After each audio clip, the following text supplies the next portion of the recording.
नमस्कार साथियों, ऑब्जेक्टिव प्रश्न धारा ओपीडी पर सीआर देवासी आप सभी का स्वागत करता हूं। तो कल अपन मूल अधिकारों के पहले भाग तक अपन ने बात कर ली थी।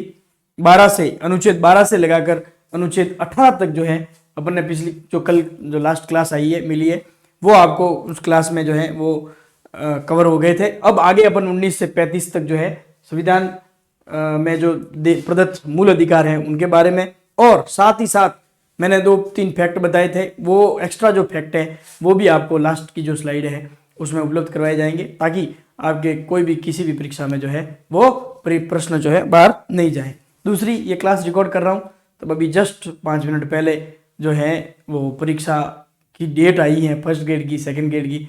तो अपन उसी टारगेट से चलेंगे। पहले रीट का एग्जाम है तो रीट वालों के जो टॉपिक है, और लगभग जो रीट में टॉपिक है वो सेकंड ग्रेड में भी है और फर्स्ट ग्रेड में भी है, तो उन टॉपिक को क्लियर करते हुए फिर उसके बाद नेक्स्ट जो टॉपिक रह जाएंगे फर्स्ट ग्रेड के लिए उनको करवाएंगे। उसके बाद मेरे हिसाब से सारा कंप्लीट हो जाएगा, लेकिन फिर भी कोई अगर रह जाएगा सेकंड ग्रेड के लिए कोई टॉपिक तो उन टॉपिक को भी जो है वो क्लियर करवा के ये जो पॉलिटिकल साइंस का जो सिलेबस है वो आपके क्लियर करवाया जाएगा। पहला जो टारगेट रहेगा, पहला जो सिलेबस जिसका पूरा करवाना है वो अपने टारगेट रहेगा रीट का सिलेबस। तो उस रीट के सिलेबस को अपन पूरा करवाएंगे। उसके बाद फिर फर्स्ट ग्रेड का जो कि डेट अपने जून और जुलाई में है उसका, और फिर उसके बाद जो सेकंड ग्रेड की जो डेट है उसके हिसाब से सेकंड ग्रेड का जो सिलेबस है वो पूरा करवाने का प्रयास किया जाएगा। आप सभी को ऑल द बेस्ट। लग जाओ, अब जम के जो है कोशिश कर लो। तो इस बार सिलेक्शन लेके ही मानेंगे अपन, यही कोशिश करके फिर बैठे तो आपका सिलेक्शन 100% हो जाएगा। ये आपके अपने मूल अधिकार पार्ट सेकेंड, पार्ट दूसरा भाग जो है वो अपने आज शुरू कर रहे हैं। मूल अधिकार संविधान सभा, भारत की संविधान सभा, एक कोई था अपने जितनी भी क्लासें बनेगी उनमें मेन जो यही रहेगा भारत का संविधान, उसमें फिर मूल अधिकार। अगली जो कल क्लास मिलेगी उसमें, कल मतलब मंडे को जो आपको क्लास मिलेगी उसमें जो है वो टॉपिक होगा मूल कर्तव्य। तो ये लिखा हुआ आएगा भारत का संविधान, ये टॉपिक है। ये नीचे वाला जो है ये टॉपिक है, विशेषताएं वगैरह वो पढ़ लिया, अब मूल अधिकार पढ़ रहे। ठीक है, तो चलो अपने शुरू करते हैं। चलिए, तो अनुच्छेद 18 तक अपन पढ़ चुके थे। अब जो है अनुच्छेद 19 से आगे नेक्स्ट है स्वतंत्रता का अधिकार। समानता का अपन ने अधिकार पढ़ लिया, अब है स्वतंत्रता का अधिकार। स्वतंत्रता का अधिकार कहां से कहां तक? तो 19 से लगाकर 22 तक, 19 से लगाकर 22 तक। मोस्ट इंपोर्टेंट, ध्यान रखना, अनुच्छेद 19 जो है वो नागरिक स्वतंत्रता की बात करता है। अनुच्छेद 19 में जो है नागरिक स्वतंत्रता जो है वो शामिल है। अपन ने पढ़ा था 15 में आरक्षण और उसके हिसाब से, और 16 में जो है, 15 में तो था शिक्षण संस्थाओं में आरक्षण और उस हिसाब से पूरा प्रावधान थे, और 16 में जो है वो सरकारी नौकरियों में और लोक अभियोजन में जो है उसके बारे में था। तो अब अपन पढ़ रहे हैं नागरिक स्वतंत्रता, अनुच्छेद 19(1) मूल संविधान 7 स्वतंत्रताएं, परंतु वर्तमान में 6 स्वतंत्रताएं प्रदत्त है। इसके बारे में कल अपन डिस्कस कर चुके हैं कि 44वें संविधान संशोधन 1978 के तहत 19(1)(f), 19(1)(6) से संपत्ति अर्जन धारण की स्वतंत्रता को हटा दिया गया था। आगे अपन ने पढ़ा था 12 और 300 क में जो है इसे शामिल कर दिया गया। ये अपन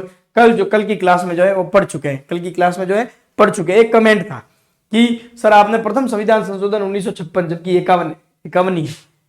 1956 प्रथम संविधान संशोधन मूल अधिकारों से संबंधित, मूल अधिकारों से संबंधित जो प्रथम अपने संविधान संशोधन है, जो अनुच्छेद 15 जो है उससे संबंधित है, वो उसके बारे में बात कर रहे हैं, मूल अधिकारों के बारे में। आप थोड़ा आराम से समझे किसी चीज को, फिर उसके बाद ठीक है। फिर है अपने 19(क), 19(ख), 19(1)(क), 19(1)(ख), 19(1)(ग), 19(1)(घ), 19(1)(ड) और 19(1)(छ), 19(1)(छ) देखते हैं अपन। पहले है 19(1)(क), 19(1)(क) विचार तथा अभिव्यक्ति की स्वतंत्रता।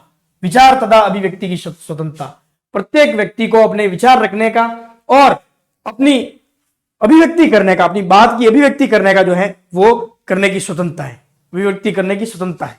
ठीक है, फिर आगे निरायुध एवं शांतिपूर्ण सम्मेलन सभा, धरना सभा शांतिपूर्ण रूप से, निरायुध बिना युद्ध के शांतिपूर्ण सम्मेलन कर सकते हैं, शांतिपूर्ण सभा कर सकते हैं, शांतिपूर्ण सभा या शांतिपूर्ण सम्मेलन कर सकते हैं। यह प्रावधान किसमें किया गया है? तो 19(1) में, 19(1) में।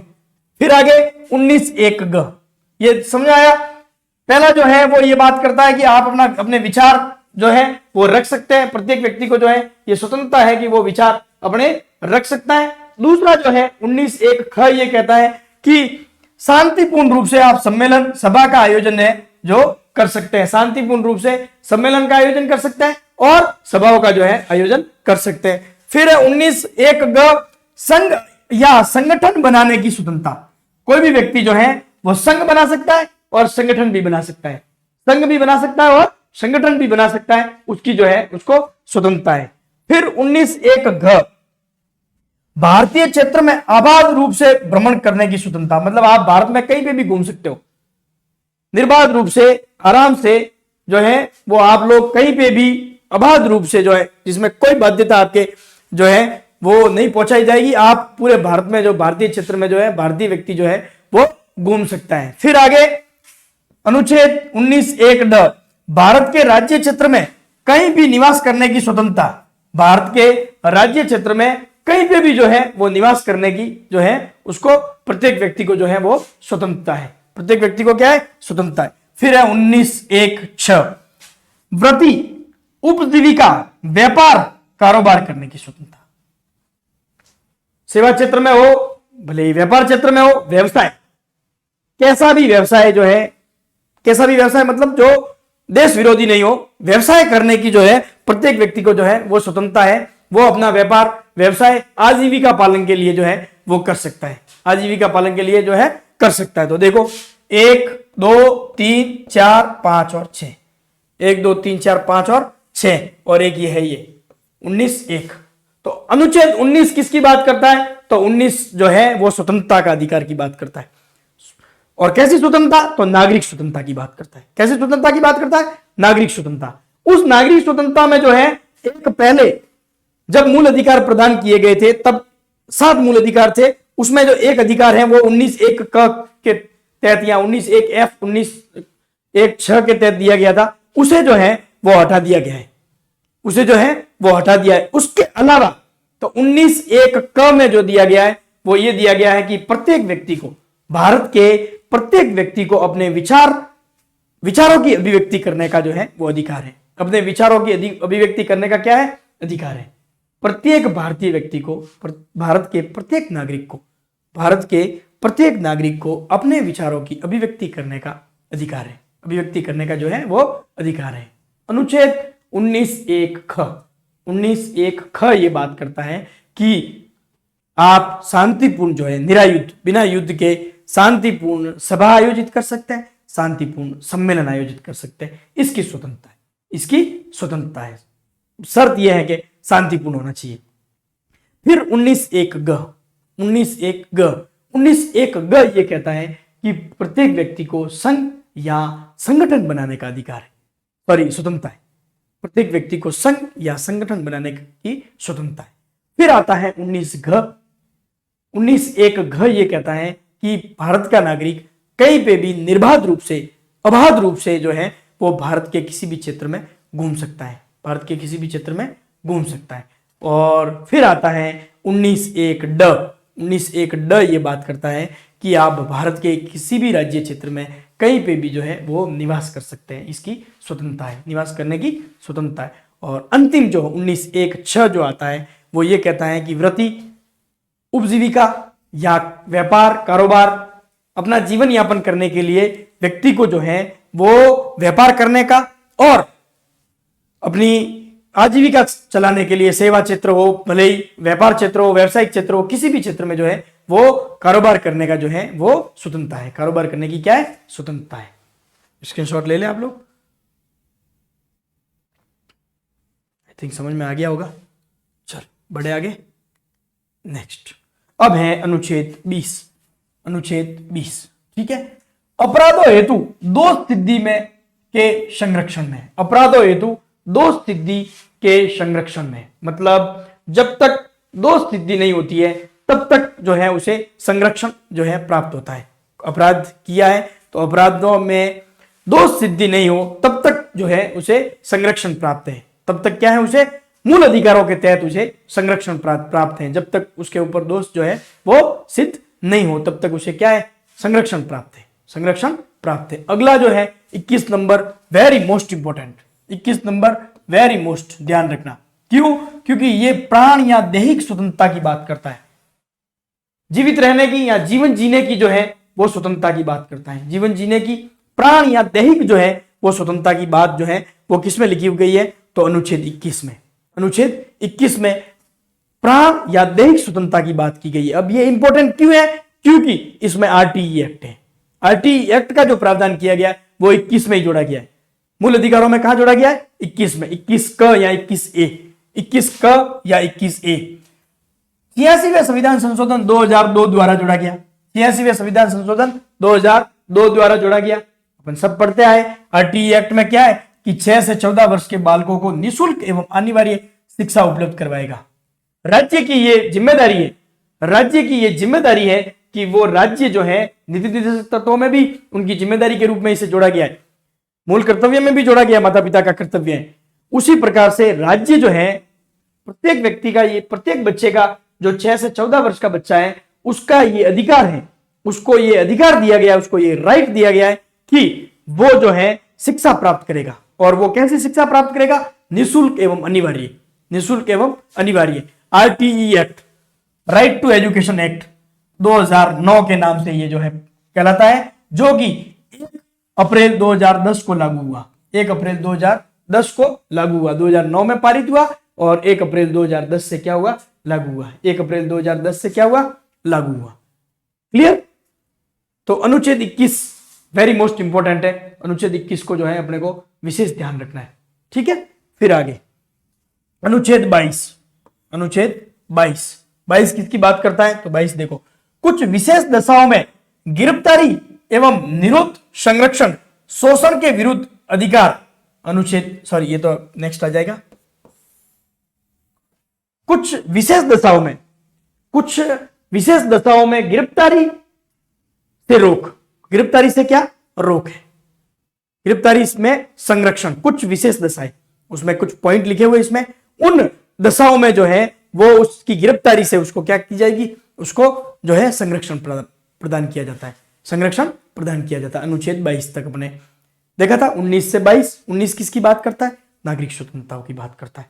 19 किसकी बात करता है? नागरिक स्वतंत्रताओं की, जिसमें अभिव्यक्ति करने की, विचारों की अभिव्यक्ति करने की, शांतिपूर्ण सभा करने की, संघ या सम्मेलन बना, संघ या संगठन बनाने की जो स्वतंत्रता है वो प्रदान करता है। आबाद रूप से घूमने की राज्य में, और साथ ही साथ कहीं पे भी निवास करने की भारत में, और साथ ही साथ जो है आजीविका या व्यापार करने की जो है स्वतंत्रता देता है। ठीक है, फिर आया था आपने अनुच्छेद 20 में क्या था कि अपराधों में हेतु दोष सिद्धि में संरक्षण में, यानी दोष सिद्धि नहीं हो तब तक उसे जो है वो संरक्षण प्रदान किया जाता है। 21 में था प्राण एवं दैहिक, इंपॉर्टेंट है, प्राण एवं दैहिक जो है स्वतंत्रता, प्राण एवं दैहिक स्वतंत्रता यानी जीवन जीने की जो है स्वतंत्रता। इसमें खूब सारे प्रावधान है, खूब सारे पॉइंट है। ठीक है, अपने जो इंपॉर्टेंट है परीक्षा के लिए जो वो एक इंपॉर्टेंट ये है 21A के में क्या जोड़ा गया है? तो आरटीई एक्ट। क्या जोड़ा गया है? RTE act. 6 से 14 वर्ष के प्रत्येक बालक को जो है वो निःशुल्क एवं अनिवार्य शिक्षा प्राप्त करने का जो है अधिकार दिया गया है। आरटीई एक्ट 2009 लागू हुआ 1 अप्रैल 2010 को। और फिर 22वां अनुच्छेद ये कहता है कि कुछ विशेष दशाओं में जो है गिरफ्तारी में संरक्षण जो है प्रदान करता है भारतीय नागरिकों को। ठीक है, फिर आगे आते हैं शोषण के विरुद्ध अधिकार। अब है शोषण के विरुद्ध अधिकार जो कि 2 है, 23 और 24। शोषण के विरुद्ध अधिकार जो है 23 और 24। 23 में क्या है कि बलात् श्रम निषेध, यानी किसी के ऊपर प्रेशर करके बेगार प्रथा जैसे थी, किसी के ऊपर प्रेशर करके, किसी के ऊपर दबाव बनाकर जो है उसके कोई भी कार्य करवाना, कोई श्रम करवाना जो है वो निषेध है, वो निषेध है, वो निषेध है। फिर अगला अनुच्छेद 24 क्या कहता है? तो बाल श्रम पर प्रतिबंध, बाल श्रम पर प्रतिबंध।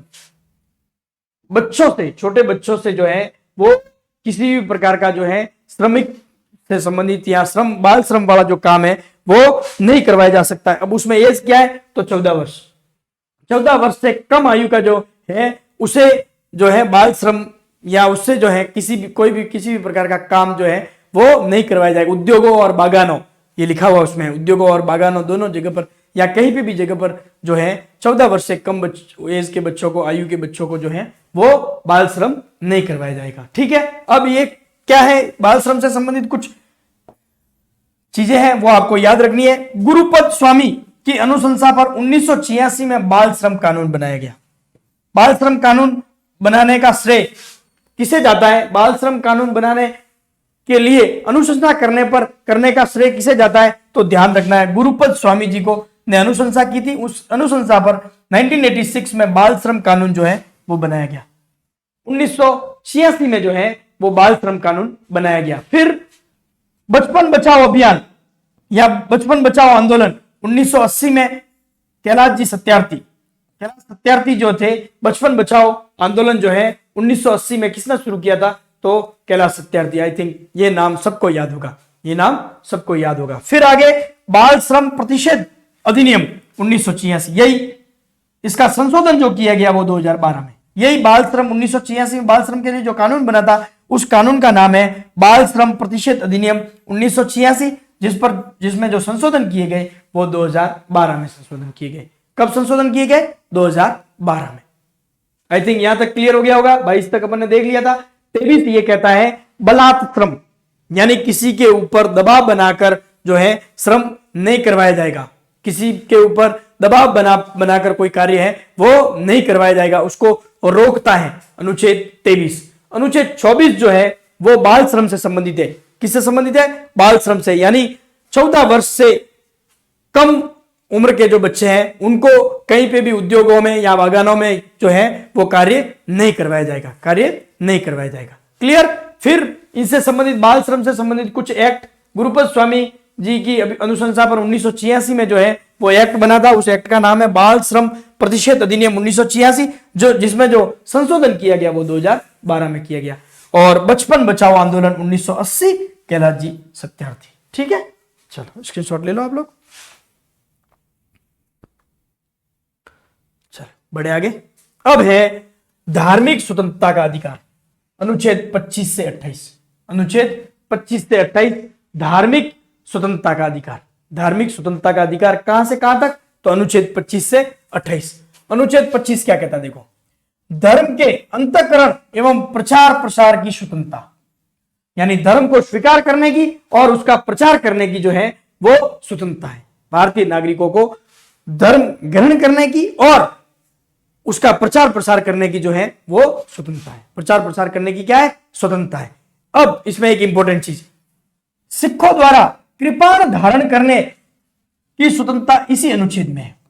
सिखों के द्वारा, सिख समुदाय द्वारा जो है वो कृपाण का जो है धारण किया जाता है, उस कृपाण को धारण करने की स्वतंत्रता जो है वो इसी अनुच्छेद में। फिर है अनुच्छेद 26, धार्मिक कार्यों के आयोजन की स्वतंत्रता। धार्मिक कार्यों के आयोजन की स्वतंत्रता मतलब कोई भी आप जो है धार्मिक कार्य जो है वो आयोजित कर सकते हैं। धार्मिक कार्य जो है, धार्मिक समारोह जो है वो आयोजित कर सकते हैं, उसकी स्वतंत्रता है। ये तो बेसिक सी चीज है। आई थिंक ये समझ में आ गई होगी आपको। अनुच्छेद 26, 25 भी समझ में आ गई होगी। फिर 27, धार्मिक कार्यों पर व्यय राशि पर टैक्स की छूट। धार्मिक कार्यों पर व्यय राशि की पर टैक्स की छूट।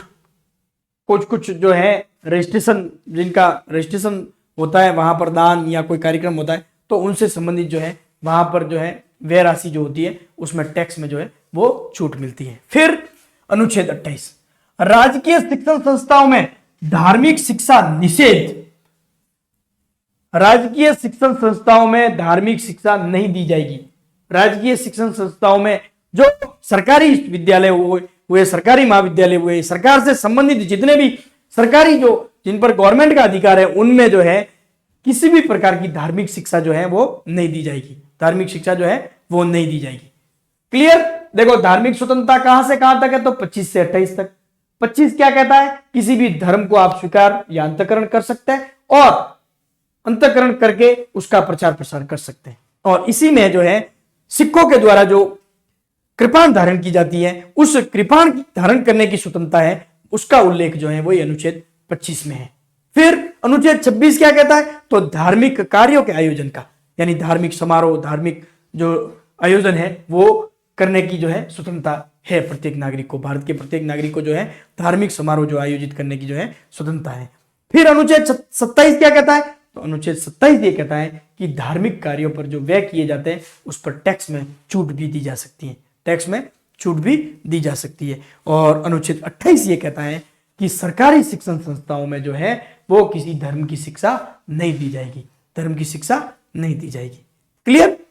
अब आगे बढ़ते हैं। आगे है संस्कृति एवं शिक्षा का अधिकार, अनुच्छेद 29 और 30। अनुच्छेद 29 और 30 यानी संस्कृति और शिक्षा का अधिकार, संस्कृति और शिक्षा का अधिकार, अनुच्छेद 29 और अनुच्छेद 30। अनुच्छेद 29 और अनुच्छेद 30। अनुच्छेद 29 क्या कहता है, देखो, अल्पसंख्यकों को भाषा, लिपि और संस्कृति के संरक्षण का अधिकार। अल्पसंख्यकों को अपनी भाषा, अपनी लिपि और अपनी संस्कृति के संरक्षण का अधिकार है, संरक्षण का अधिकार है। वो किस में दिया गया है, तो अनुच्छेद 29 में, मूल अधिकारों के अनुच्छेद 29 में यह प्रावधान किया गया है। फिर अनुच्छेद 30 शिक्षण संस्थाओं की स्थापना और प्रबंधन का अल्पसंख्यकों को अधिकार। अल्पसंख्यकों को जो है वो अपनी शिक्षण संस्थाओं की स्थापना करने का और उसका मैनेजमेंट करने का अधिकार है, उसकी स्थापना करने का और उसका मैनेजमेंट करने का जो है अधिकार वो जो है वो दिया गया 30 में। तो 29 और 30 दोनों जो है वो संस्कृति से संबंधित, संस्कृति को जिंदा रखने से संबंधित और शिक्षा के अधिकार से संबंधित है। यानी 29 भी अल्पसंख्यक से और 30 भी जो है वो अल्पसंख्यकों से संबंधित है। 29 में यह है कि अल्पसंख्यक जो है को भाषा, लिपि और संस्कृति के संरक्षण का अधिकार है, और अल्पसंख्यकों को जो है 30 के अनुसार शिक्षण संस्थाओं की स्थापना का अधिकार है और उनका प्रबंधन या मैनेजमेंट करने का अधिकार है, मैनेजमेंट करने का अधिकार है। क्लियर। अब आगे है अनुच्छेद 31। अनुच्छेद 31 तो मैंने पहले ही बता दिया था आपको, ये देखो, संपत्ति का अधिकार जो कि क्या कर दिया गया, समाप्त, जो कि क्या कर दिया गया है, समाप्त कर दिया गया है। ठीक है। फिर संवैधानिक उपचारों का अधिकार, अनुच्छेद 32। संवैधानिक उपचारों का अधिकार 19 अनुच्छेद जो है वो 32। अनुच्छेद 32 क्या कहता है, अनुच्छेद 32 मूल अधिकारों का हनन होने पर रक्षा हेतु सुप्रीम कोर्ट में शरण लेना। अगर मूल अधिकारों का हनन होता है तो मूल अधिकारों का रक्षक, कल ही अपन ने पढ़ा था, सुप्रीम कोर्ट और हाई कोर्ट। सुप्रीम कोर्ट और हाई कोर्ट जो है वो मूल अधिकारों के रक्षक कहलाते हैं। मूल अधिकारों के क्या कहलाते हैं, रक्षक कहलाते हैं। अगर मूल अधिकारों का हनन होता है तो सुप्रीम कोर्ट में जो है वो शरण ले सकता है व्यक्ति। ये अधिकार किस में दिया गया, अनुच्छेद 32 में। इस अनुच्छेद 32 को जो है अंबेडकर जी ने है, अनुच्छेद 32 को संविधान की आत्मा कहा है, संविधान की आत्मा कहा है। संविधान की क्या कहा है, आत्मा। अलग अलग जगह ध्यान रखना, अलग अलग मूल अधिकारों को संविधान की आत्मा पंडित जवाहरलाल जी नेहरू ने कही है, और अनुच्छेद 32 को जो है संविधान की आत्मा किसने कहा है, तो डॉक्टर भीमराव जी अंबेडकर ने। क्लियर। चलो स्क्रीनशॉट ले लो आप लोग।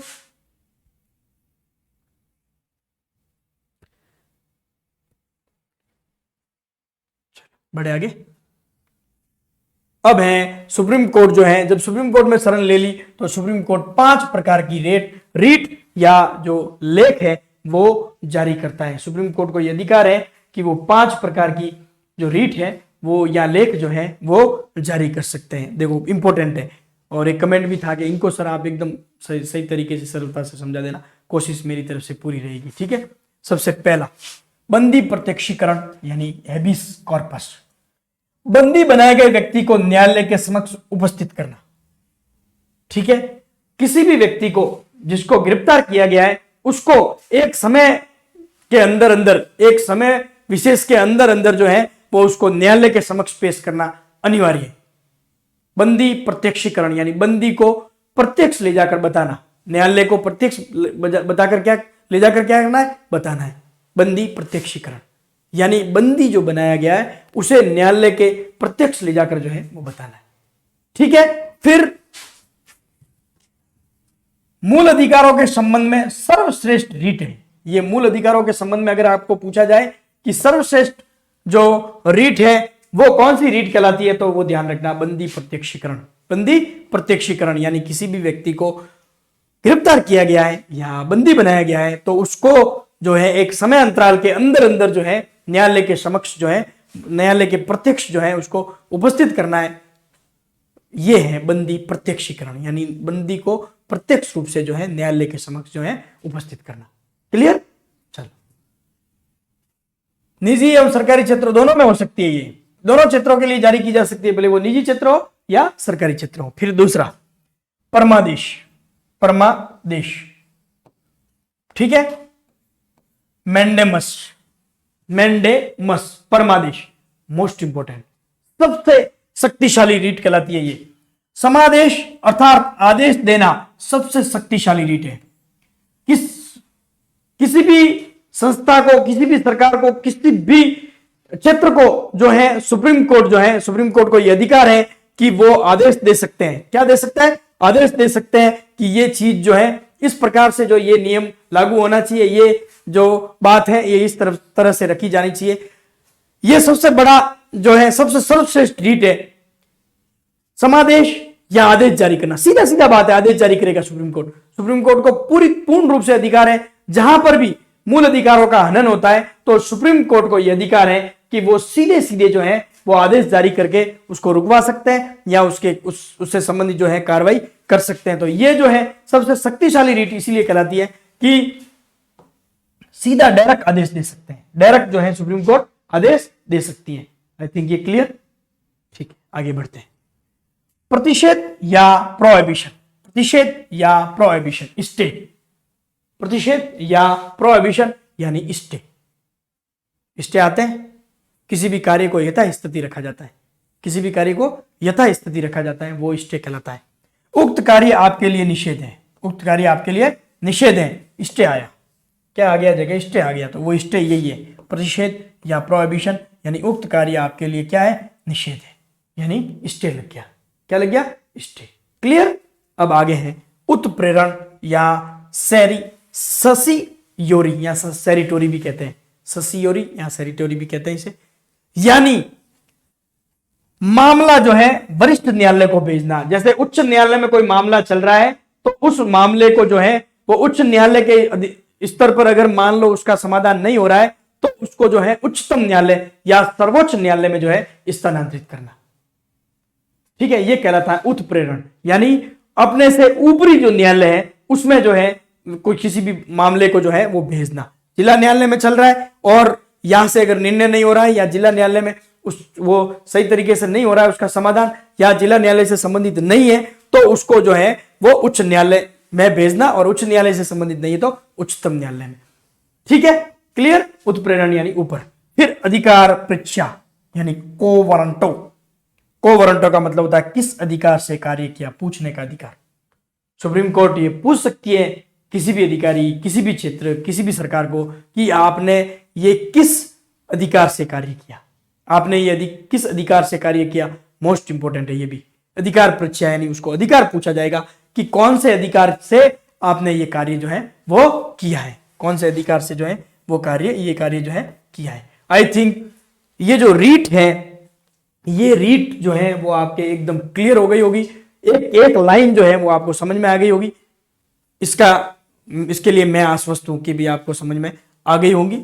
ठीक है, अब अंबेडकर ने संविधान से अनुच्छेद 32 को निकाल दे तो संविधान शून्य घोषित हो जाएगा। ये कोटेशन कहा था अंबेडकर जी ने कि अगर संविधान से अनुच्छेद 32 को अगर निकाल दिया जाए, संविधान से अनुच्छेद 32 को अगर निकाल दिया जाए तो संविधान जो है वो शून्य हो जाएगा, संविधान शून्य हो जाएगा। उपचारों का अधिकार नहीं है तो मूल अधिकार तो सीधे सीधे शून्य हो जाएंगे और संविधान जो है वो शून्य हो जाएगा। अब एक लिखा हुआ अनुच्छेद 226, इसके तहत हाईकोर्ट जो है, उच्च न्यायालय जो है वो जो रीट जारी करता है उसका प्रावधान किसमें किया गया है? तो अनुच्छेद 226 में। अनुच्छेद 226 में यह प्रावधान किया गया है हाईकोर्ट के द्वारा जो रीट जारी की जाती है या हाईकोर्ट के द्वारा जो लेख जारी किए जाते हैं उससे संबंधित प्रावधान कौन से अनुच्छेद में? तो अनुच्छेद 226, अनुच्छेद 226। आई थिंक ये आपके एकदम क्लियर हो गया होगा। बंदी प्रत्यक्षीकरण, परमादेश, प्रतिषेध, उत्प्रेरण और उत्प्रेषण और अधिकार परीक्षा। स्क्रीनशॉट ले लें आप लोग।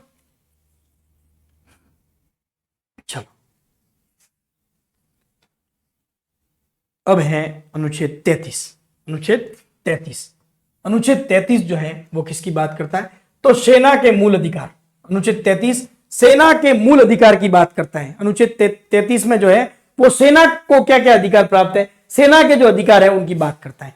सेना के अधिकारों से संबंधित कौन सा अनुच्छेद है? तो ध्यान रखना 33, अनुच्छेद 33। और ये मोस्ट इंपोर्टेंट है, ये सवाल इंपोर्टेंट सवाल है, ये पूछा जाता है इससे, मार्शल लॉ से। संसद विधि द्वारा मार्शल लॉ के परिवर्तन के दौरान व्यवस्था बनाए रखने के लिए मूल अधिकारों के उल्लंघन करके किए गए किसी कार्य की क्षतिपूर्ति करे। इंपॉर्टेंट है, प्रश्न सीधा पूछा जाता है कि मार्शल लॉ से संबंधित अनुच्छेद कौन सा है? तो आपको ध्यान रखना अनुच्छेद 34। अनुच्छेद 34 जो है वो किसकी बात करता है? मार्शल लॉ की। 1933 सेना के अधिकारों की बात करता है। जो अनुच्छेद 33 है वो सेना के अधिकारों की बात करता है, और अनुच्छेद 34 जो है वो किसकी बात करता है? तो मार्शल लॉ से संबंधित जो है वो बात किसमें रखी गई है? अनुच्छेद 34 में। I think clear. अब आगे बढ़ते हैं अनुच्छेद 35, और ये अंतिम। तो मूल अधिकारों के संबंध में विधि निर्माण केवल संसद करेगी। विधि निर्माण कौन करेगी? केवल संसद करेगी। ये बात जो है वो अनुच्छेद 13 में लिखी हुई है, लेकिन 13 में ये लिखा हुआ है कि न्यायिक पुनरावलोकन जो है करने का सुप्रीम कोर्ट को अधिकार है। क्लियर। तो मूल अधिकारों से संबंधित विधि का निर्माण कौन करेगी? तो केवल और केवल संसद करेगी। मूल अधिकारों से संबंधित विधि का निर्माण कौन करेगी? तो केवल और केवल संसद करेगी। क्लियर। चलो अब है इससे संबंधित महत्वपूर्ण तथ्य, यानी इंपॉर्टेंट फैक्ट्स। इंपॉर्टेंट फैक्ट्स, अब ये सारे फैक्ट्स ही चलेंगे 2-3 स्लाइडों में। ठीक है। पहले मूल अधिकारों का संरक्षक किसे कहा जाता है? तो मूल अधिकारों का संरक्षक, अब तक तो अपने एकदम क्लियर हो गया होगा कि सर्वोच्च न्यायालय को मूल अधिकारों का क्या कहा जाता है? संरक्षक कहा जाता है। फिर आगे मूल अधिकारों पर आवश्यक प्रतिबंध लगाने का किसको अधिकार है? संसद को अधिकार है। ये भी अपन ने पढ़ा अभी कि इस पर नियम वगैरह बनाने का अधिकार किसको है? संसद का अधिकार है। आगे बढ़ते हैं। मूल अधिकार सीमित है। मूल अधिकार सीमित है। अपन ने देखा है कि मूल अधिकारों को जो है वो राष्ट्रपति जी जो है निलंबित कर सकते हैं, निलंबित कर सकते हैं। मूल अधिकार निरंकुश या अबाधित नहीं है। मूल अधिकार निरंकुश या अबाधित नहीं है, यानी मूल अधिकार जो है वो निरंकुश नहीं है, उन पर भी अंकुश जो है, उन पर भी कुछ नियम, कुछ जो कार्रवाई है वो हो सकती है। मूल अधिकार प्राकृतिक नहीं है। मूल अधिकार प्राकृतिक नहीं है, ये जो है वो संविधान द्वारा प्रदत्त है। संपत्ति का अधिकार है, तो संपत्ति का अधिकार वर्तमान में कानूनी अधिकार या संवैधानिक अधिकार है। संपत्ति का अधिकार वर्तमान में क्या है? कानूनी अधिकार या विधायी अधिकार या संवैधानिक अधिकार है। ठीक है। फिर केशवानंद भारती वाद किससे क्या कहता है कि मूल अधिकारों में संशोधन का अधिकार केवल संसद को है। ये वो की वो बात है। केशवानंद भारती केस मैंने कहा है आपको जब उद्देशिका पढ़ाई तब कि ये इंपॉर्टेंट केस है। तो केशवानंद भारती केस में ये कहा गया है कि मूल अधिकारों पर संशोधन का अधिकार किसको है? केवल और केवल संसद को जो है वो अधिकार है कि वो मूल अधिकारों में संशोधन कर सकते हैं। क्लियर। चलो आप लोग स्क्रीनशॉट ले लें।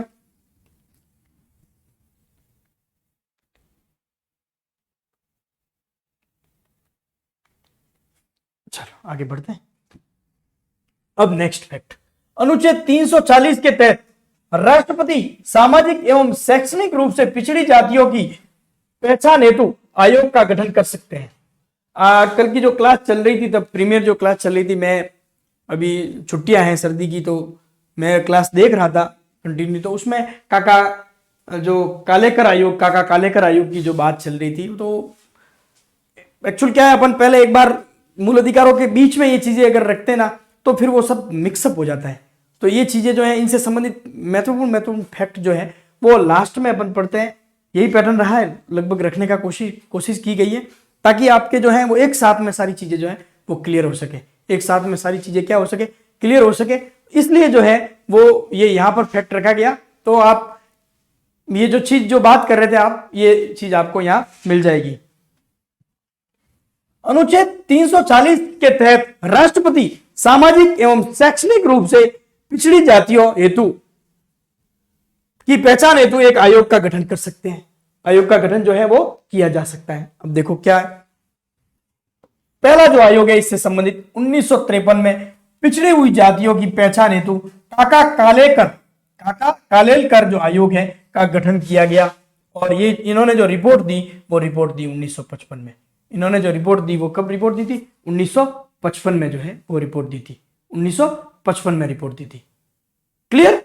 अब आगे इंपोर्टेंट जो है ये है, ये भी इंपोर्टेंट है, ये और इंपोर्टेंट, ठीक है। मंडल आयोग, मंडल आयोग वेरी मोस्ट। गठन कब किया गया? तो 1 जनवरी 1979, 1 जनवरी 1979, 1979। उस समय प्रधानमंत्री कौन थे? तो मोरारजी देसाई। जनता पार्टी की सरकार थी, जनता पार्टी की सरकार में मोरारजी देसाई जी जो है वो प्रधानमंत्री थे और उन्होंने जो है मंडल आयोग का जो है वो गठन किया था, मंडल आयोग का जो है गठन किया था। मंडल आयोग क्यों कहलाया? क्योंकि इसके अध्यक्ष जो थे उनका नाम था बिंदुस्वर प्रसाद मंडल। बिंदुस्वर प्रसाद मंडल जो है इनका नाम था, इसलिए इसे क्या कहा गया? मंडल आयोग। बिंदुस्वर प्रसाद मंडल था नाम अध्यक्ष जी का, इसलिए इसका नाम क्या रखा गया? मंडल आयोग। रिपोर्ट कब दी? तो 31 दिसंबर 1980, 31 दिसंबर 1980 को जो है वो रिपोर्ट दी। लेकिन तात्कालिक सरकार ने जो है वो रिपोर्ट स्वीकार नहीं की, तात्कालिक सरकार ने जो वो रिपोर्ट स्वीकार नहीं की। इंपोर्टेंट ध्यान रखना, रिपोर्ट स्वीकार नहीं, रिपोर्ट स्वीकार नहीं की, रिपोर्ट स्वीकार नहीं की गई, रिपोर्ट स्वीकार नहीं की गई, ठीक है। अब आगे 1990 में प्रधानमंत्री वीपी सिंह ने मंडल आयोग की रिपोर्ट को स्वीकार किया। मंडल आयोग की रिपोर्ट को क्या किया? स्वीकार किया। कब स्वीकार किया गया? तो 1990 में। 1990 में वीपी सिंह की सरकार ने जो है मंडल आयोग की रिपोर्ट जो है उसे स्वीकार किया। मंडल आयोग की रिपोर्ट में क्या प्रावधान किया, क्या बात कही गई थी? तो पहले एक तो फर्स्ट चीज 3700 और 43 पिछड़ी जातियों का, पिछड़ी जातियों का उल्लेख। कितनी पिछड़ी जातियां बताई? कि भारत में 3743 पिछड़ी जातियां हैं, 3743 पिछड़ी जातियां। दूसरा क्या किया?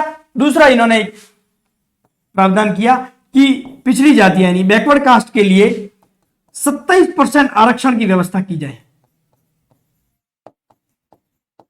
कितने परसेंट आरक्षण? 27% आरक्षण की अनुशंसा की। दो मोस्ट इंपोर्टेंट चीजें मंडल आयोग से, मंडल आयोग में 3700 और 43 जातियां पिछड़ी जातियों की जो है पहचान की गई, पिछड़ी जातियों की पहचान की गई और उनके लिए 27% आरक्षण का जो है प्रावधान किया जाए, इसकी अनुशंसा की गई। मोस्ट इंपोर्टेंट दोनों फैक्ट है कि मंडल आयोग ने कितनी पिछड़ी जातियों की पहचान की थी? तो 3743 और उन 3743 या पिछड़ी जातियों के लिए या फिर पिछड़ी जातियों के लिए बैकवर्ड कास्ट के लिए जो है 27% आरक्षण का प्रावधान किया जाए, इसकी जो सिफारिश है वो मंडल आयोग ने की थी, मंडल आयोग ने की थी। क्लियर? अब आगे मंडल आयोग की रिपोर्ट को अदालत में चुनौती दी गई। सीधी सी बात है, अदालत में चुनौती दी गई। तो अदालत में चुनौती दी गई, किसने दी? तो देखें, इंदिरा साहनी वाद बनाम भारत सरकार या भारत संघ 1992 में इंदिरा साहनी वाद बनाम भारत संघ जो है 1992 में जो है ये मंडल आयोग की रिपोर्ट है उसको चुनौती दी गई और इसे मंडलवाद भी कहा गया। ये जो वाद जो है, ये जो केस है, ये कौन सा केस कहलाया? ये कहलाया मंडल केस। कौन सा वाद कहलाया? मंडलवाद। कौन सा वाद कहलाया? मंडलवाद। अब सरकार ने, सुप्रीम कोर्ट ने क्या फैसला दिया? तो सुप्रीम कोर्ट ने 27% आरक्षण को सही ठहराया, 27% आरक्षण को सही बताया, सही बताया। 27% आरक्षण को क्या बताया? सही बताया कि 27% आरक्षण जो है वो जो पिछड़ी जातियां हैं उनको दिया जाना चाहिए। दूसरा और मोस्ट इंपोर्टेंट, सबसे ज्यादा सुर्खियों में रहने वाली बात कि आरक्षण जो है वो 50% से ज्यादा नहीं होगा, 50% से ज्यादा नहीं होगा। अनुच्छेद 335, अनुच्छेद 335, अनुच्छेद 335 के तहत सुप्रीम कोर्ट ने यह प्रावधान किया कि आरक्षण की जो सीमा है वो 50% तय की गई। कितने परसेंट तय की गई? 50%। आरक्षण जो है वो 50% से ज्यादा नहीं होगा, 50% से ज्यादा क्या नहीं होगा आरक्षण। और 27% जो आरक्षण की बात की गई है वो सही है और उसे स्वीकार किया सुप्रीम कोर्ट ने। मोस्ट इंपोर्टेंट ये स्लाइड है, इस स्लाइड का आप लोग स्क्रीनशॉट ले ले। बुक्स में नहीं मिले तो आप एक्स्ट्रा पेज लगाकर या नोट्स में अपने इसको दर्ज कर ले, ये काम की चीजें हैं। ठीक है, चलो बढ़े आगे बढ़ते हैं। अब है राष्ट्रीय पिछड़ा आयोग एनसीबीसी। एनसीबीसी गठन कब? 1993। 15/5 और 16/5 में जो बातें कही गई थी उनका जो विस्तारित रूप है जो अपन पढ़ रहे हैं। ठीक है, 102वां संविधान संशोधन 2018 में जो किया गया था उसमें राष्ट्रीय पिछड़ा आयोग को जो है वो संवैधानिक दर्जा दिया गया। राष्ट्रीय पिछड़ा आयोग को जो है वो संवैधानिक दर्जा दिया गया। जो 2018 में जो 102वां संविधान संशोधन हुआ उसमें जो है राष्ट्रीय आयोग को क्या दिया गया कि ये जो है एक संवैधानिक संस्था है। ये क्या है? संवैधानिक संस्था। और एक प्रावधान और किया गया 102वें संविधान संशोधन में, एक प्रावधान और किया गया कि कोई जाति पिछड़ी जाति है या नहीं, कोई जाति पिछड़ी जाति है या नहीं, इसको तय करने का अधिकार केवल केंद्र सरकार को है। इसको तय करने का अधिकार किसको है? केवल केंद्र सरकार को। कोई जाति पिछड़ी जाति से संबंधित है या नहीं, इसको तय करने का अधिकार किसको है? केवल और केवल केंद्र सरकार को। लेकिन 2021 में एक और संशोधन हुआ। 2021 में एक 105वां संविधान संशोधन हुआ 2021 में। उसमें यह निर्णय दिया गया, उसमें यह प्रावधान किया गया कि पिछड़ी जातियों के लिए जो का निर्धारण करने का जो है वो अधिकार जो है राज्य अपने अपने स्तर पर जो है इसका निर्धारण कर सकते हैं। राज्यों को यह अधिकार दे दिया गया। देखो 102वें संविधान संशोधन के तहत तो यह तय किया गया था कि सिर्फ केंद्र सरकार कर सकती है, लेकिन बाद में 105वें संविधान संशोधन 2021 के तहत यह निर्णय दिया गया और कहा गया कि पिछड़ी जातियों का निर्धारण राज्य सरकारों द्वारा अपने अपने स्तर पर जो है किया जाएगा। अपने अपने स्तरों पर क्या किया जाएगा? पिछड़ी जातियों का निर्धारण किया जाएगा। क्लियर? ठीक है, चलो बढ़े आगे। 1993 में सुप्रीम कोर्ट ने क्रीमिलेयर की पहचान हेतु रामानंदन समिति का गठन किया। मोस्ट इंपोर्टेंट दो होती है, एक तो होती है क्रीमिलेयर और एक होती है नॉन क्रीमिलेयर। क्रीमिलेयर में जो आते हैं उनको जो है वो पिछड़ी जातियों का आरक्षण का फायदा नहीं मिलता है। पिछड़ी जातियों के आरक्षण का फायदा नहीं मिलता। उसकी कुछ शर्तें हैं, कुछ आय की शर्तें हैं, कुछ संपत्ति की शर्तें हैं। वो शर्तें अगर क्रॉस करता है, उन शर्तों से अधिक जो है उनके पास संपत्ति, उनके पास उनकी आय है, तो वो क्रीमिलेयर गिना जाएगा और क्रीमिलेयर को जो है आरक्षण का फायदा नहीं मिलता है। और जो इनसे कम है तो वो नॉन क्रीमिलेयर गिना जाएगा और उसे जो है उसका फायदा जो है वो मिलता है। ठीक है, चलो स्क्रीनशॉट ले लो आप। अब बढ़े आगे। अब कल मैंने एक लास्ट में एक बात कही थी कि भाई कुछ अधिकार ऐसे हैं, मूल अधिकार ऐसे हैं जो केवल भारतीयों को प्राप्त है और कुछ मूल अधिकार ऐसे हैं जो भारतीयों को तो प्राप्त है ही है, विदेशियों को भी प्राप्त है। कुछ तो केवल भारतीयों को प्राप्त है, कुछ भारतीयों के साथ साथ जो विदेशी हैं उनको भी प्राप्त है। तो उनके बारे में अपन देखते हैं अभी। मौलिक अधिकारों के बारे में केवल भारतीयों को कौन कौन से अधिकार प्राप्त है? तो एक तो है अनुच्छेद 15। अनुच्छेद 15 के तहत क्या प्राप्त? अनुच्छेद 15 में, तो अनुच्छेद 15 में है मूल धर्म, मूल वंश, जाति, लिंग या जन्म स्थान के आधार पर विभेद का प्रतिषेध। ये जो है अनुच्छेद 15 ये बात करता है। तो अनुच्छेद 15 का जो है वो अधिकार जो है वो केवल भारतीयों को है। फिर अनुच्छेद 16 राज्याधीन लोक नियोजनों में अवसर की समानता, ये भी केवल इंडियन जो केवल भारतीय लोग हैं उनको ये जो है वो अधिकार प्राप्त है। फिर अनुच्छेद 19 यानी नागरिक स्वतंत्रता, नागरिक स्वतंत्रता की बात करता है।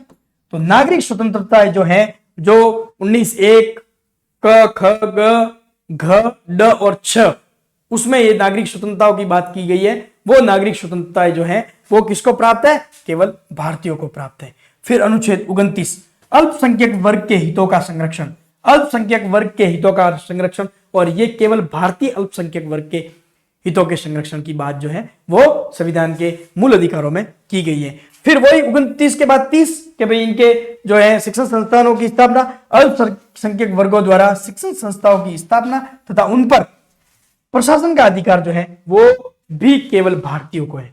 अल्पसंख्यक वर्ग के हितों का संरक्षण यानी संस्कृति, अपनी भाषा, अपनी लिपि को संरक्षित करने का जो अधिकार है 29 में वो, और अल्पसंख्यक वर्ग द्वारा शिक्षण संस्थाओं की स्थापना और उन पर जो है प्रशासन का अधिकार है वो भी केवल भारतीयों को प्राप्त है।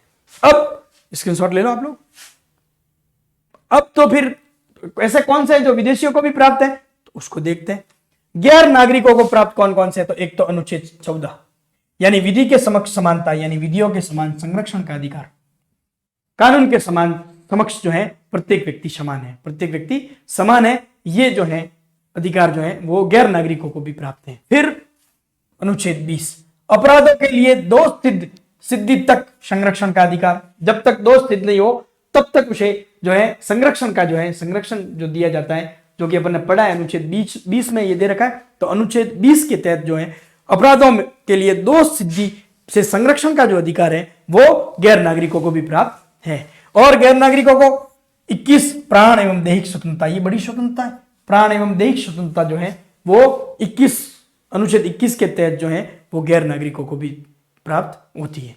फिर आती है अनुच्छेद 23 मानव दुर्व्यापार या बलात् श्रम प्रतिषेध। मानव दुर्व्यापार या फिर बलात् यानी उसके ऊपर प्रेशर करके, उसके ऊपर दबाव बनाकर जो है वो कार्य कोई जो है बेगार प्रथा की तरह जो है कार्य है वो नहीं करवाया जाएगा। ये गैर नागरिकों को भी जो है वो अधिकार प्राप्त है। अनुच्छेद 24 अपन ने पढ़ा था, खतरनाक उद्योगों में 14 वर्ष से कम आयु के बालकों के नियोजन पर प्रतिषेध। यानी अगर 14 वर्ष से छोटा है, भले वो नागरिक भारत का मूल नागरिक है या नहीं है, 14 वर्ष से छोटा है तो उसको जो है खतरनाक उद्योगों में काम करने के लिए नहीं रखा जाए, उसके नियोजन पर प्रतिषेध करता है। फिर है अनुच्छेद 25 धार्मिक स्वतंत्रता का अधिकार। धार्मिक स्वतंत्रता का अधिकार अपन ने पढ़ा है, अपने धर्म का पालन करने का जो है वो अधिकार है। और 26 में धार्मिक कार्यों के प्रबंधन की स्वतंत्रता, धार्मिक कार्यों के आयोजन की स्वतंत्रता, धार्मिक कार्यों के लिए मैनेजमेंट करने की, प्रबंधन करने की जो है वो स्वतंत्रता गैर नागरिकों को भी है। अनुच्छेद 27 किसी विशेष धर्म की अभिवृद्धि के लिए कर देने से स्वतंत्रता। मैंने अभी बात की थी कि भाई टैक्स, धर्म के लिए कोई विशेष कार्यक्रम या कोई आयोजन किया जाता है तो उस पर जो कर, जो टैक्स है वो देने की स्वतंत्रता है। टैक्स न दे तो भी टैक्स जो है, जो नियमानुसार जो छूट है वो मिलेगी। फिर है अनुच्छेद 28 शिक्षण संस्थाओं में धार्मिक शिक्षा पर निषेध। भले ही वो विदेश से आकर भारत में शिक्षा के लिए जो है विद्यालय स्थापित करे, लेकिन उन विद्यालयों में जो है वो धार्मिक शिक्षा जो है वो नहीं दी जा सकती, धार्मिक शिक्षा नहीं दी जा सकती। ये भी जो है गैर नागरिकों को प्राप्त अधिकार है। क्लियर? आप स्क्रीनशॉट ले ले। इनको मैं 21 डायरेक्ट लिखवा सकता था, 14, 20, 21, 23, 24, 25, 26, 27, 28 डायरेक्ट लिखवा सकता था कि भाई ये गैर नागरिकों को, वो सिर्फ भारतीयों को। लेकिन मैंने कहा रिवाइज हो जाएंगे, एक बार याद हो जाएंगे वापस, इसलिए इनको वापस पूरा स्लाइड में जो है वो प्रेजेंट किया गया। चलो तो अब एक बार इसका क्विक रिवीजन कर लेते हैं। आप क्विक, एक बार थोड़ा पानी पी लेता हूँ, फिर उसके बाद इसका क्विक रिवीजन कर लेते हैं।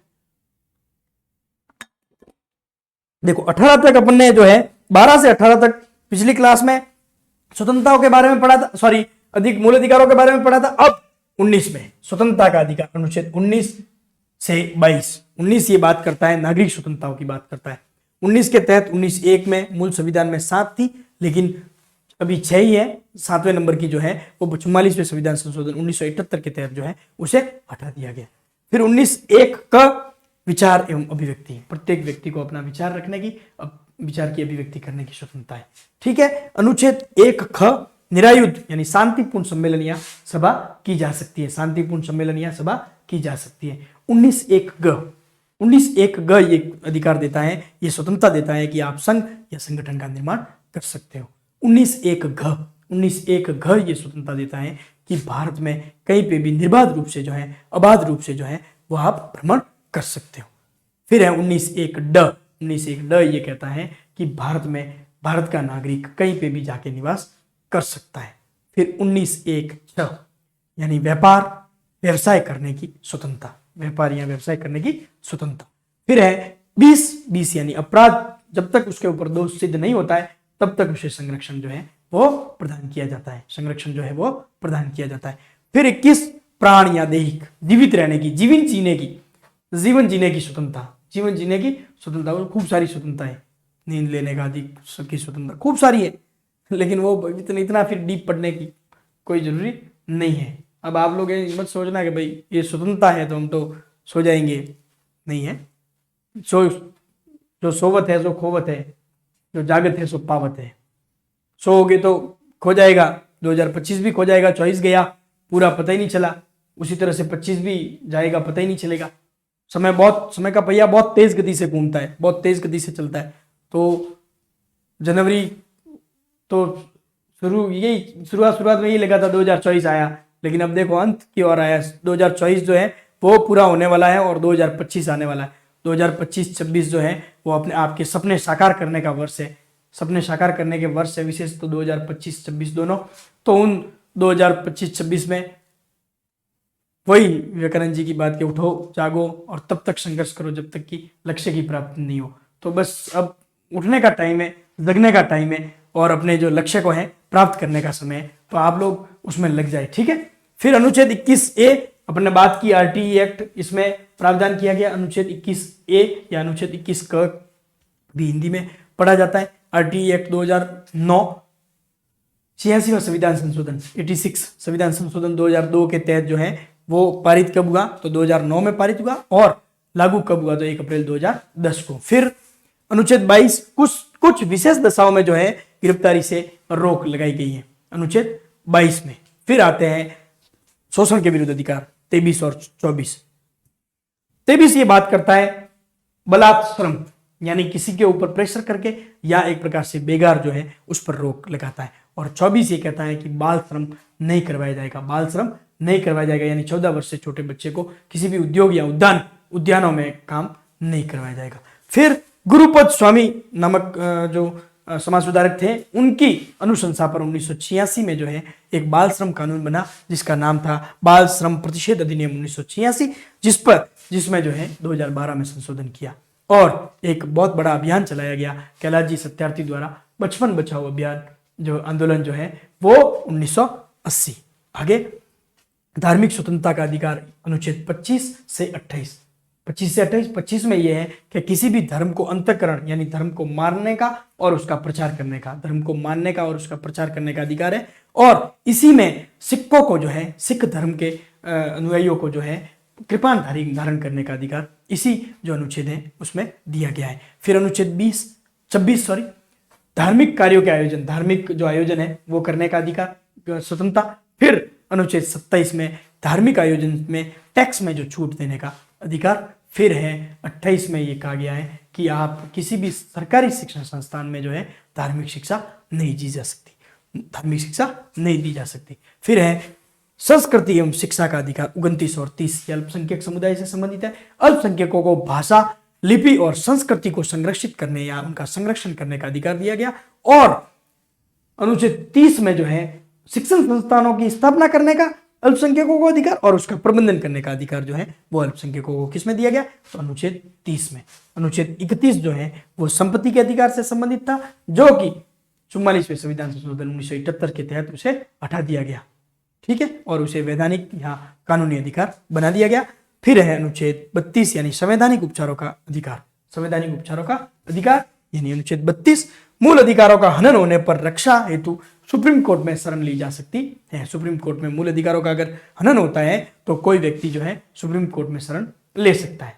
अनुच्छेद 32 को जो है डॉक्टर भीमराव जी अम्बेडकर ने संविधान की आत्मा कहा है, संविधान की आत्मा कहा है। मूल अधिकारों को संविधान की आत्मा किसने कहा है तो पंडित जवाहरलाल नेहरू जी ने। चलो बढ़े आगे है सुप्रीम कोर्ट इस पर 5 प्रकार की रीट या लेख जारी करता है अनुच्छेद 32 के तहत। पहली, बंदी प्रत्यक्षीकरण, किसी भी व्यक्ति को बंदी बनाए जाने पर या गिरफ्तार करने पर न्यायालय के समक्ष जो है वो एक समय अवधि में न्यायालय के समक्ष प्रस्तुत किया जाए, पेश किया जाए, यानी बंदी को प्रत्यक्ष रूप से उपस्थित करना न्यायालय के समक्ष, ये कहलाता है बंदी प्रत्यक्षीकरण। बंदी प्रत्यक्षीकरण ये मूल अधिकारों में सबसे सर्वश्रेष्ठ रीट है, मजबूत नहीं, शक्तिशाली नहीं, शक्तिशाली अलग है। सबसे सर्वश्रेष्ठ रीट जो है वो ये कहलाती है कि बंदी या गिरफ्तार किए गए व्यक्ति को जो है एक समय अवधि के अंदर अंदर जो है वो न्यायालय के समक्ष जो है पेश किया जाना चाहिए, निजी और सरकारी क्षेत्र दोनों से संबंधित। फिर दूसरा आता है परमादेश, ये सबसे शक्तिशाली रीट है, सबसे शक्तिशाली रीट है, यानी सुप्रीम कोर्ट सीधा सीधा जो आदेश है सीधा सीधा समादेश या आदेश जो है वो जारी कर सकती है, जारी कर सकता है सुप्रीम कोर्ट।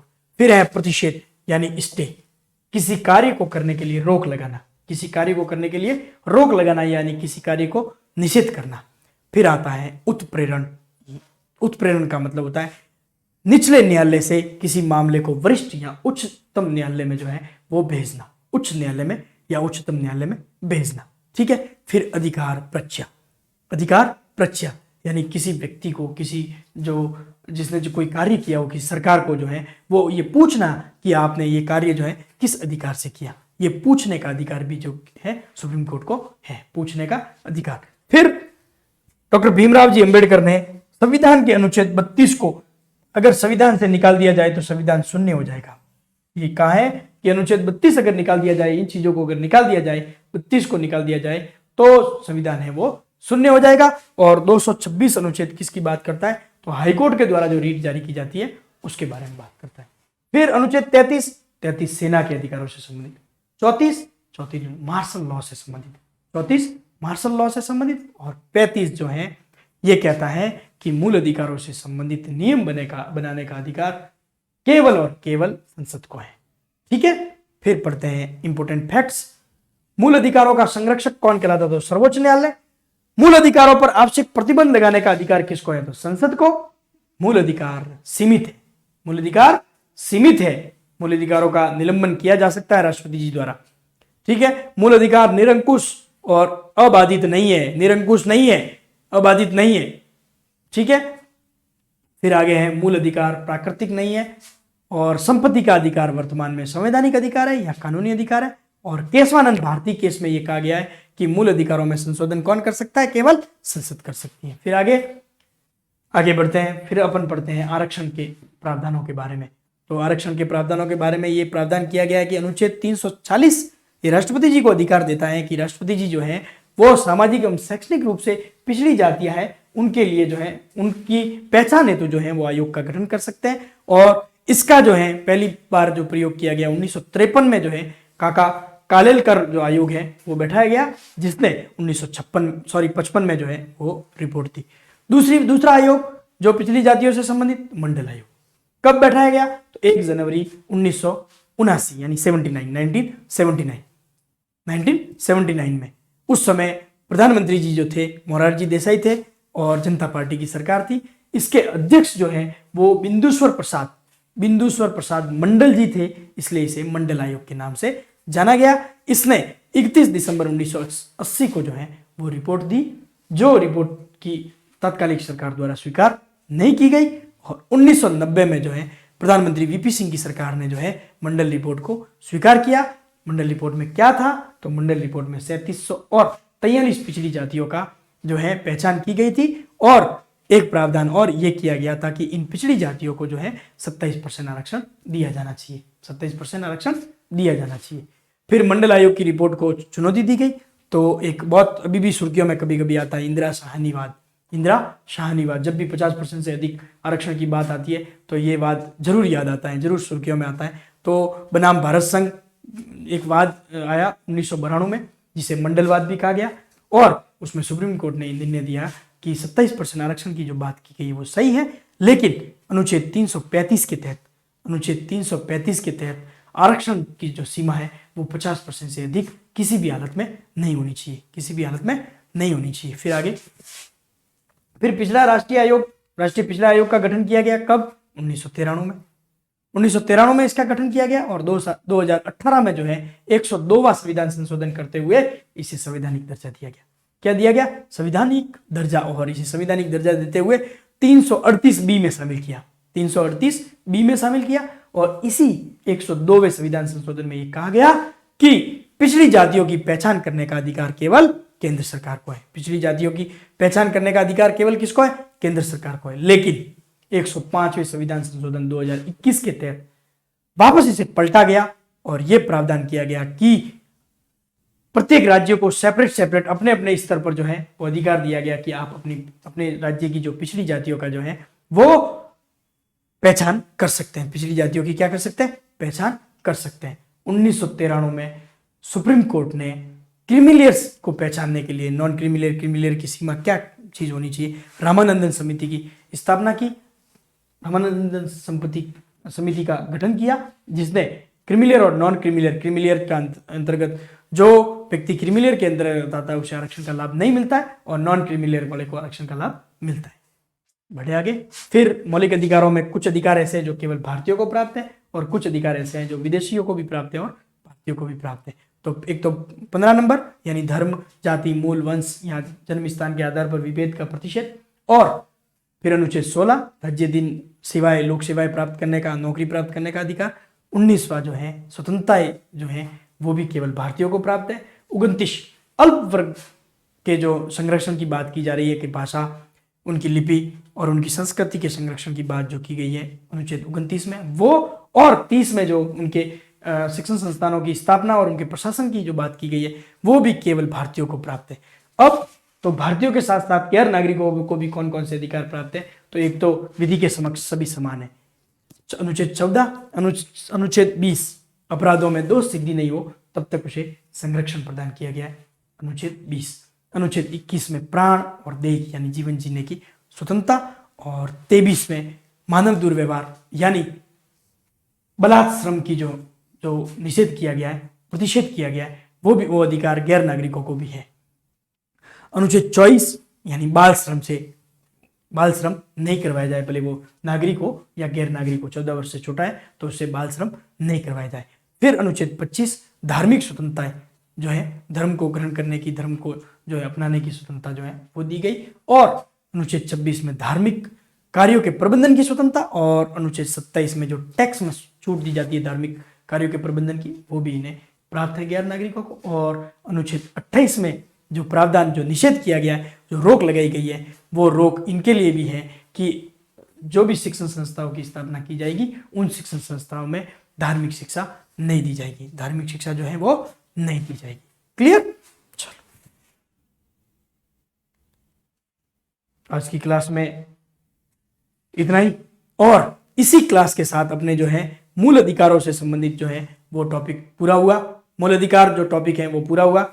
आई थिंक अब मुझे पूर्ण विश्वास है कि आप अब इन क्लासों को देखकर PYQs जो क्वेश्चन है वो देखें तो आपके क्वेश्चन जो है वो गलत नहीं होंगे, क्वेश्चन जो आपको मिलेंगे, और आने वाली जो परीक्षाएं हैं उसमें भी आपको क्वेश्चन मिलेंगे। जैसा कि क्लास की शुरुआत में मैंने कह दिया कि टाइम टेबल आ गए हैं, तो अब मतलब एक प्रकार से युद्ध की तरह जो घोषणा हो गई है, तो आप लग जाए और अपना जो है पूरी कोशिश, पूरा प्रयास जो है वो इसमें लग जाए, और प्रीमियर के दौरान जो आप बातचीत है करते हो तो वो थोड़ा क्लास की तरफ आप ध्यान दें, पढ़े उन चीज़ों तो थोड़ा आपके और कंसेप्ट जो है क्लियर होंगे, याद होंगे। मैं विश्वास करता हूँ कि आप लोग बात करने के साथ साथ पढ़ते भी हो, तो पढ़े आप, ये शुभकामनाएं, और ज़्यादा से ज़्यादा प्रश्नों का अभ्यास करें। और अभ्यास कहाँ करना है तो उसके लिए आपको शायद बार बार कहने की या आपको बताने की जरूरत नहीं होती, आप लोगों को सबको पता होता है कि अभ्यास करने के लिए सबसे अच्छा प्लेटफॉर्म जो है वो है GGD का ऐप, जिस पर कि नाम मात्र शुल्क पर जो है वो आपको ये टेस्ट सीरीजें, टॉपिक वाइज टेस्ट सीरीजें जो है वो उपलब्ध है। तो ज्वाइन करें और अभ्यास करें। अभ्यास के साथ साथ 2025 में जो ये परीक्षाएं हो रही है उसमें सरकारी सेवा को प्राप्त करें।